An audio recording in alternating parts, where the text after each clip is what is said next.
Shabbat Shalom aan elkeen. Ek groet julle vanoggend in die naam van Yeshua ons Messias, of Jesus Christus soos ons dit ken. En mense vra my hoekom so, maar ek sal daai verskille tussen die twee name sal ek eendag vir julle uitwys, en dan weet jy ook hoekom ek sê Yeshua ons Messias. Is dit 'n ander persoon? Nee, is een en dieselfde Messias. Net 'n ander verduideliking of ander uitspel van die naam. Ja, geliefdes, hierdie week 'n baie interessante week gehad, en soos julle sien, is ons nie volgende weer in Oorigstad nie, ons is terug hier by ons huis in Nigel, en weer saam met jou in jou huis, om die evangelie van Jesus Christus te ondersoek, of die woord van die Here te ondersoek, sodat ons kan sien, hoe moet ons lewens aanpas, om soos God te wees. François, hoe kan jy verwag ons moet soos God wees? Die Here verklaar in sy woord, wees heilig, want ek is heilig. Hy sê dit vir ons, wees julle heilig, want ek is heilig. Want sonder heiligmaking gaan ons God se teenwoordigheid nie kan ingaan nie. Maar ja, dit is nie die boodskap wat ek vanoggend vir jou wil bring nie, alhoewel ek dit in jou hart wil aanbring en vir jou sê, ons beter hierdie evangelie hoor, ons beter toelaat dat die Gees van die Here hierdie evangelie in ons binneste inbou, sodat ek en jy verander kan word om daar buite, waar die mense ons sien, so te leef dat Jesus in ons gesien kan word. Dis after all die kruks van die saak, dit is die rede hoekom ons geroep word, ja, buiten dat die Here graag jou wil gered het van jou sonde en van jou ongeregtigheid, hy wou dit gedoen het, hy het dit gedoen, dis net 'n saak waar jy nou moet aanvaar dat die Here Jesus ook vir jou gesterwe het en vir jou opgestaan het en ook vir jou sy Gees wil uitstort. Maar as al hierdie dinge nou met jou klaar plaasgevind het, jy is gedoop en jy het die gawe van die Heilige Gees ontvang, dan is daar 'n periode, of nie 'n periode, daar is die proses van om verander te word om in hierdie lewe te leef sodat Jesus Christus in jou gesien word. Maar daai stukkie is baie spesiaal en verniet vir jou vanoggend. Ek gee dit met liefde, dit is nie my boodskap nie. Ek het in hierdie week die Here gebid om vir my 'n boodskap te gee, en inteendeel was daar 'n ander boodskap, toe ek in Natasha uit Oorigstad uitry, was daar 'n ander boodskap wat die Here my gegee het, en ek het hom neergeskryf en ek het hom verwerk. Hy is hierso, hy is gesave. Ek sal dit seker op 'n ander geleentheid vir julle bedien. Maar vanoggend wil ek met julle praat oor iets anderster. Verkeerde tyd en verkeerde plek. Maar voordat ons begin, kom ons bid eers saam. Kom ons vra eers die Here se genade. Aba Vader, vanoggend kom ons na U toe om by U te kom vra. Here, op hierdie dag wat U geheilig het, wat U gesê dit is ons dag om met U interaksie te hê, om rustig te wees en rustig te kom luister, wil ons vra, Here, dat U ons gees, siel en liggaam sal oop en ontvanklik maak vir U, Here. Here, elke stukkie van ons mens wees, Here, dat U ons sal oopmaak, sodat ons ten volle gevoed kan word deur U Gees, Here. Sodat ons in daardie Gees kan bly wandel, Here. Van vandag af tot volgende week op die Sabbat, Here. En Here, dit weet ek met my hele hart, dat U nie net 'n God vir 'n Sabbat is nie, maar dat U God van elke dag is. Maar Vader, ek weet as ons vandag gevul is, Here, sal ons lampie brand deur hierdie week tot ons weer 'n kans kry om dit te kom vul. Ons eer en ons dankie daarvoor in Jesus naam. Amen.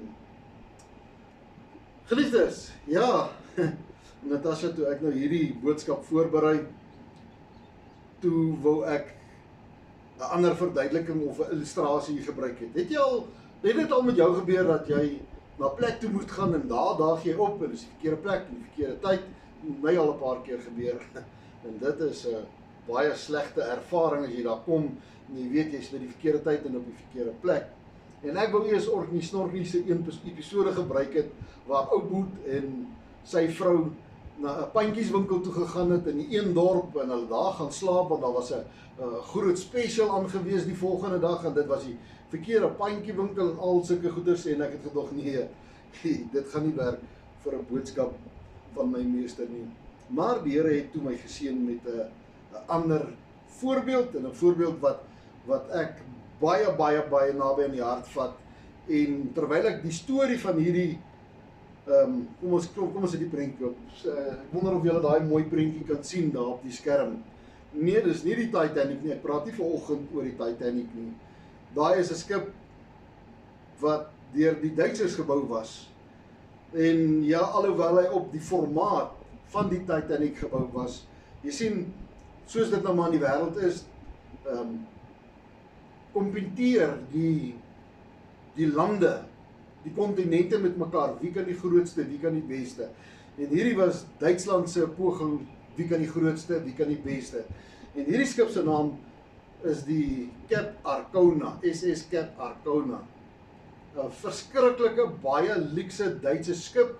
Hy is gebou in 1927 en die mense wat op daardie skip gegaan het, was net die rykste, die mense met die meeste geld, en dit was net die befaamde mense, is ek die regte woord, befaamd, die famous people, het voorreg gehad om op daardie skip te kan gaan vaar, en hulle sê dat die chandeliers, ja, praat ek nou baie Engels vandag in my Afrikaanse boodskap, die chandeliers was van kristal, en die glase wat hulle uitgedrink het, was van kristal, en Natasha, die borde en alles, en die matte was baie luks, en daar was hout aan die mure, en verskriklik mooi, en jy kon op hierdie skip vaart, jy kon nie eers voel dat jy op die oseaan is nie, en inteendeel, hierdie skip het 'n bynaam gekry met die naam van Queen of the South Pacific. Sy was 'n verskriklike luukse skip met alles wat jy nodig het, dit was daar gewees. En wat het met hierdie skip gebeur? In die Tweede Wêreldoorlog word hierdie skip opgekommandeer as 'n skip vir die Duitsers. En die prentjie wat ek jou nou daar, dit was die einde van daardie skip. Wat gebeur het, is dat die Duitsers of die Nazi's het hierdie skip begin gebruik om prisoniere van oorlog te vervoer. En wat hulle gedoen het, hulle het hierdie skepe oorlaai en dan stuur hulle die skip na konsentrasiekampe toe. En op hierdie dag, en inteendeel, die dag wat hierdie skip aangeval is, Natasha, was die Tweede Wêreldoorlog eintlik in sy finale fase gewees. Dit was verby gewees. Op die 3de Mei 1945 word hierdie skip met 5000 prisoniere van oorlog gelaai en die skip word gestuur om te gaan vaart. En hulle daar in die Lübeck Bay sien Britse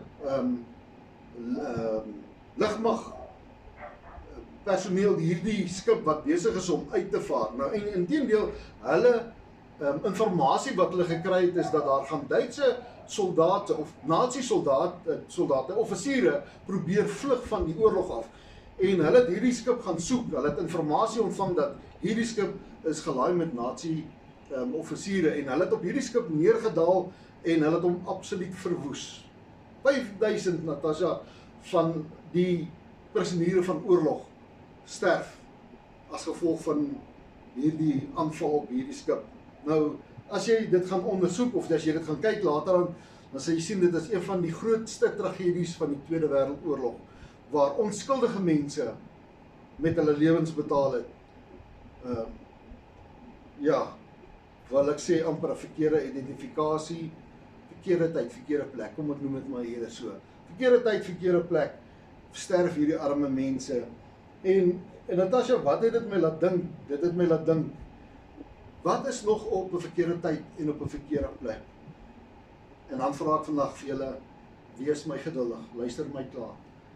Die kerk soos dit ek en jy ken, verkeerde tyd, verkeerde plek.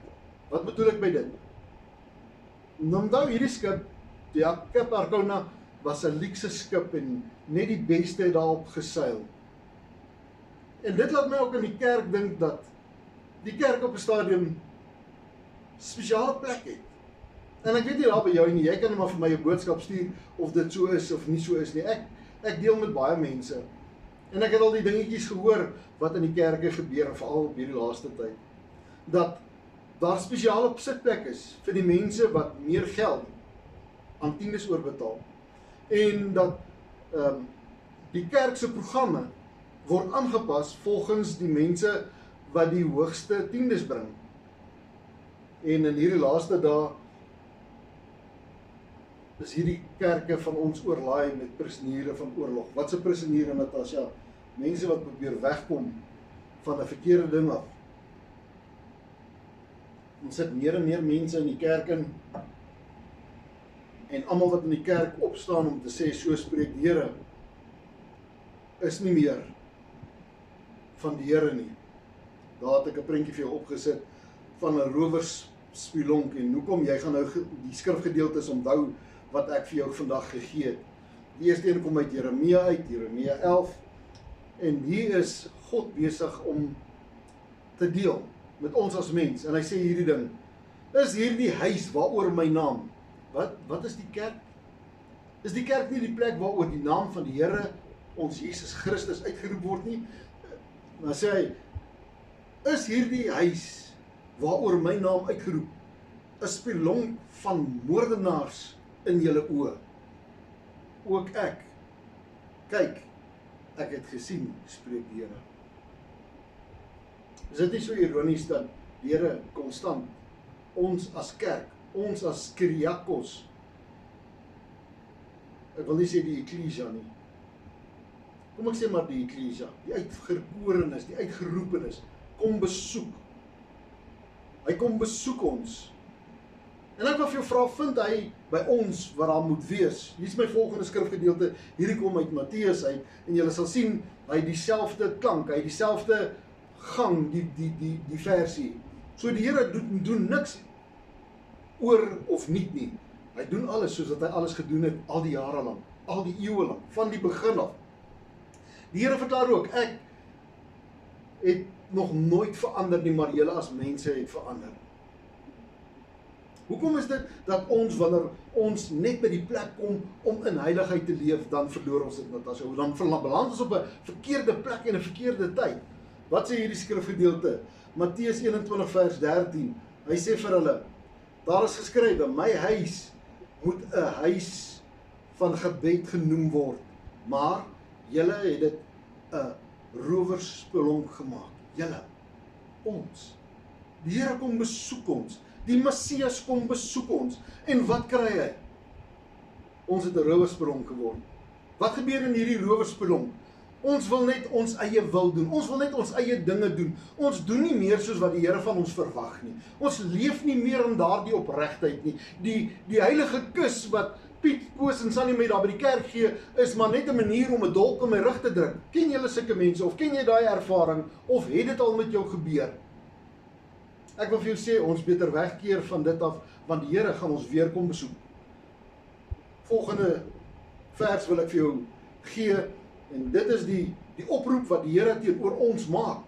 Dit is die oproep wat die Here teenoor ons maak, en dan wil ek vir jou verduidelik, hoe gebeur dit, dat ons geontkoppel word, disconnected word met die Here. Is dit nie frustrerend, Natasha, as ek besig is, of op 'n plek is, en ek het 'n papwiel, en ek staan daar ergens langs die pad, en ek moet hierdie papwiel omruil, maar nou kom ek agter, dat die jack is nie daar nie, en die spaarwiel is pap, en nou moet ek vir Liefie bel, om vir hom te sê, asseblief, bring vir my 'n jack en 'n spaarwiel, want ek kan nie verder ry nie, en jy tel jou foon op, en daar is geen opvangs nie, jy is gedisconnect van die service provider af. En dit is wat besig is om te gebeur met die kerk vandag, dat ons heeltemal gedisconnect raak van God af. Wat sê hierdie skrifgedeelte? Johannes 4 vers 23. Die Here is hier besig om met die vrou te praat van Samaria, wat hy by die put gekry het, en hy vra vir haar water, en sy sê, hoe vra jy vir my water? Jy wat 'n Jood is, en het jy iets gebring om, en hier is die skrifgedeelte wat ek met julle wil deel, hy het 'n gesprek met haar, hy is besig om met haar te praat, en hy sê vir haar die volgende, maar daar kom 'n uur, jy sien, net voor dit staan daar geskrywe, dat hy vir haar sê, julle sê op daardie berg, ons sê op daardie berg, maar nou sê hy vir hulle, maar daar kom 'n uur, en dit is nou, wanneer die ware aanbidders van die Vader, in gees en in waarheid, want die Vader soek ook die mense wat hom so aanbid. God soek die mense om wat in gees en in waarheid. Nou wat is gees? Nie my gees, jou gees nie. Die gees van die Here, wat veronderstel is om ons te lei. Jy kan onthou dat ek laas vir julle gesê het, dat ons kan nie die Bybel ondersoek uit onsself uit nie. Daar is ook geskrifgedeeltes wat sê, dit is nie vir ons, by ons eie uitleg of interpretasie van die Bybel, wat ons dinge kan verstaan nie. Ons het nodig dat die Gees van die Here vir ons moet wys. Wat is daar die ding wat ons moet leer? Hoe pas dit in mekaar in? En jy sien, ons het so gewoond geraak, dat ons eie dinge doen, en ons eie wil doen, en nie meer na God luister nie, en op daardie manier raak ons te ver van die Here af, en ons word gedisconnect. Nou is ons in 'n kerk, of ons is by 'n plek, en die monde gaan, ons prys en worship, ons voel iets, ons ervaar iets, maar die gees van die Here is nie meer daar nie. Ons is vol van daardie prisoeniere van oorlog. Broer, suster, dominee, pastoor, wie ook al jy is, die kerk sit vol mense. Of miskien kla jy ook dat daar nie mense is nie. En ons gee nie vir hulle meer die waarheid nie. Want hoekom?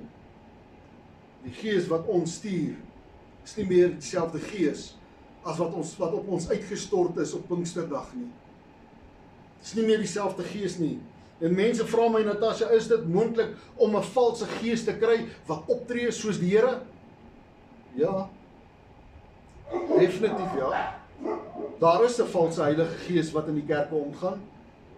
Iemand het my nou die dag gevra, gee vir my 'n bewys.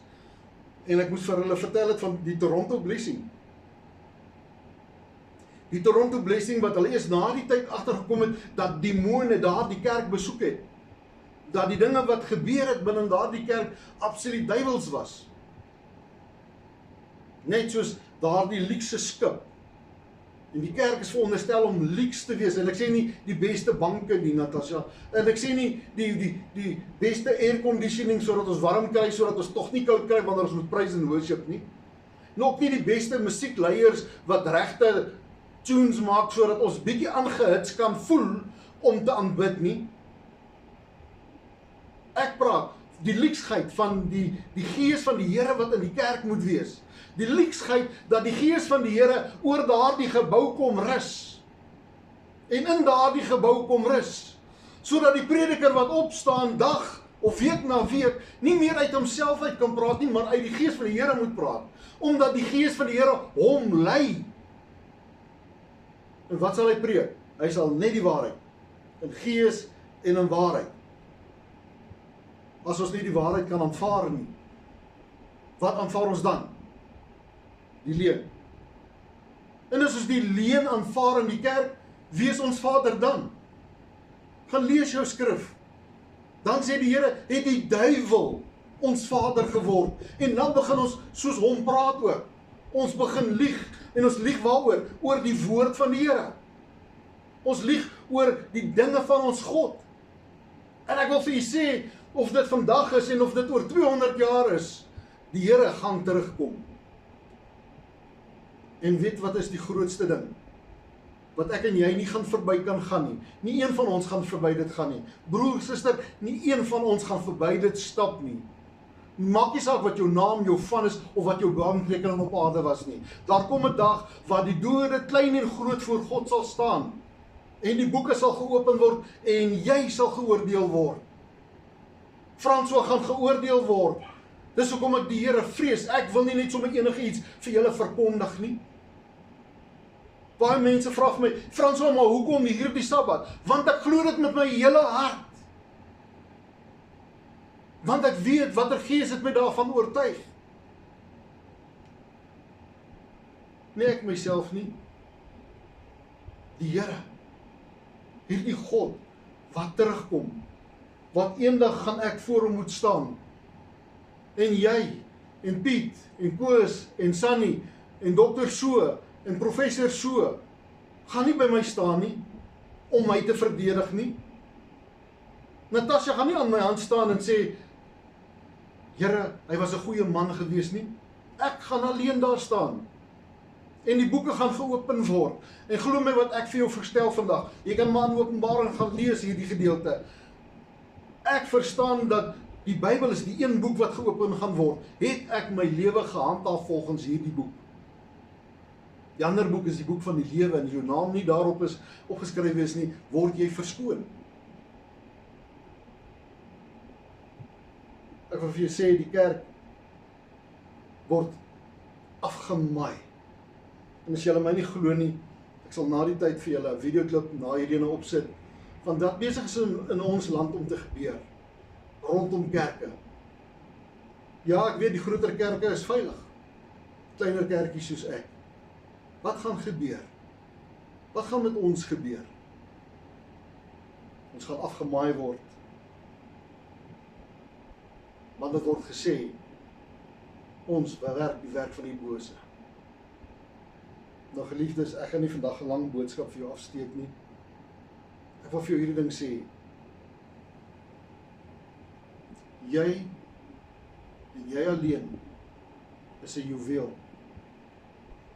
Jy kan 'n juweel wees as jy toelaat dat die Gees van die Here jou meester word. En hoe gaan jy dit regkry? Keer terug na die Here toe en vra vir hom wat is vir hom welbehaaglik.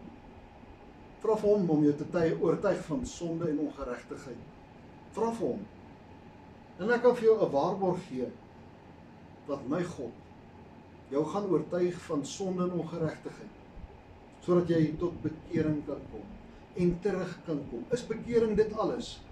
Nee, dis die eerste stap.